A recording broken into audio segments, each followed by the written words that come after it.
Après la défaite de Vercingétorix devant César en 52 avant Jésus-Christ, l'agglomération gauloise d'Alésia se transforme peu à peu en une ville gallo-romaine.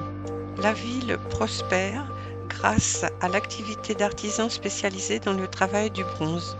Quelques vestiges arasés nous renseignent sur cette ville prospère de 4000 habitants. Le théâtre, construit en 50, accueillait 5000 spectateurs sur des gradins en bois. Le théâtre communiquait avec le sanctuaire voisin et la plupart des spectacles devaient avoir une connotation religieuse. Le temple Jupiter et son aire sacrée sont limités à l'est par la basilique civile et sur les 3 autres côtés par un portique. C'est dans cet espace clos que se déroulaient les cérémonies religieuses.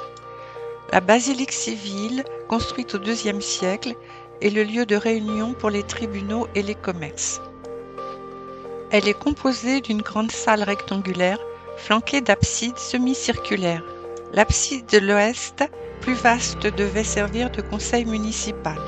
Véritable forum couvert, la basilique civile servait de refuge en cas d'intempéries.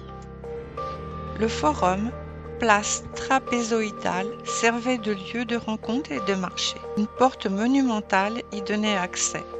Au nord et au sud, des boutiques s'ouvraient sous les portiques des maisons. Cet espace était le plus animé de la cité. Il était orné de statues et d'inscriptions.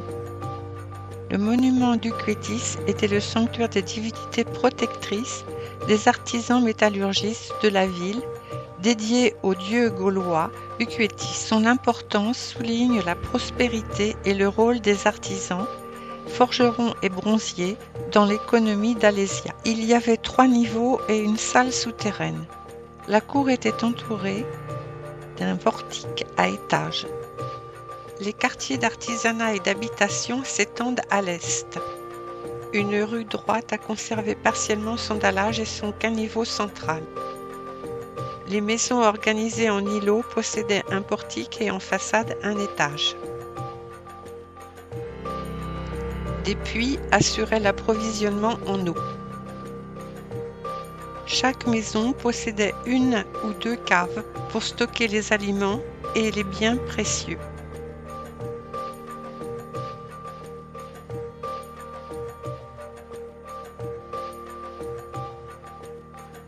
La famille y descendait aussi pour prier les divinités protectrices. Cette cave aux amphores était la réserve d'un marchand.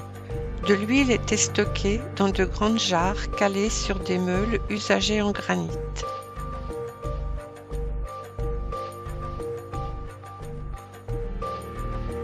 Chauffage par le sol, système appelé hypocauste.